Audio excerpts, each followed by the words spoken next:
Hi students, मैं आज आपके लिए एक नया वीडियो लेकर आई जिसका नाम है world class medical career after NEET. तो चलते हैं वीडियो में। हाय, मैं हूं पुनीता शर्मा ऑलस्पायर ट्रांसफॉर्मेशन से और आज मैं आपको बताऊंगी कि एक वर्ल्ड क्लास मेडिकल करियर के लिए इंडिया में आप क्या क्या कर सकते हैं। Let's go. सबसे पहले हम समझते हैं इस चीज को। MBBS हो, BDS हो, कोई आयुष कोर्स हो, सब में आपको सबसे पहले एक UG करना है, अंडर ग्रेजुएट कोर्स करना है, जिसका ड्यूरेशन 4.5 इयर्स होता है, राइट।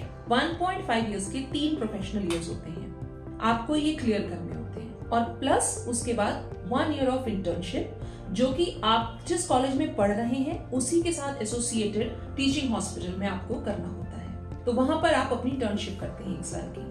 इफेक्टिवली स्पीकिंग, इसे कंप्लीट करने के बाद ही आपको आपकी अंडर ग्रेजुएट डिग्री मिलती है। नेक्स्ट पॉइंट, UG के बाद क्या PG करना जरूरी है?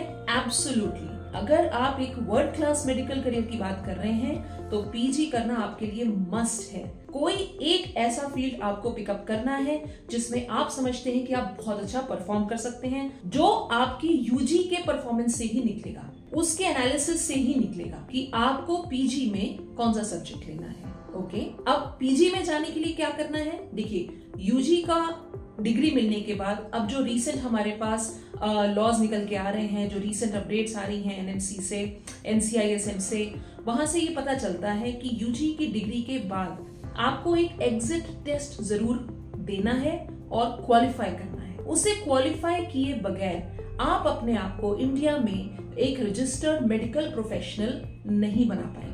और अगर आप रजिस्टर्ड मेडिकल प्रोफेशनल नहीं हैं, चाहे आप MBBS से हो, BDS से हो, आयुष से हो, आप मेडिकल करियर कर ही नहीं पाएंगे, राइट। और वर्ल्ड क्लास मेडिकल करियर की तो फिर बात ही छोड़ दी। तो नेशनल एग्जिट टेस्ट, जो कि 2024 से लागू हो चुका है, 2024 के जो पास आउट्स होंगे उनके लिए नेक्स्ट जरूरी हो गया है। तो वो एग्जाम आपको क्लियर करना बहुत जरूरी है और उसके बाद ही आप all India post graduate examination में बैठ पाएंगे।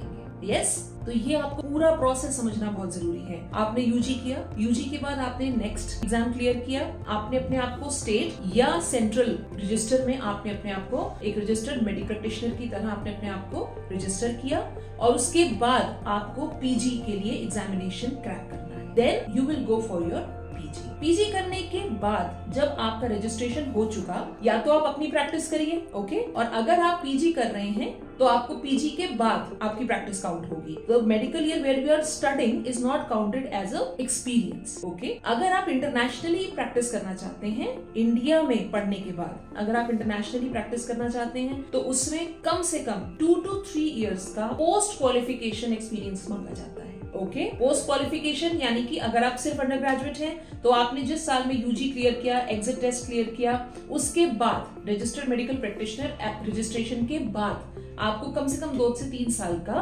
क्वालिफिकेशन एक्सपीरियंस चाहिए, जिसके बाद आप आउटसाइड इंडिया अपने आप को एक रजिस्टर्ड मेडिकल प्रोफेशनल की तरह एस्टैब्लिश कर सकते। Okay students.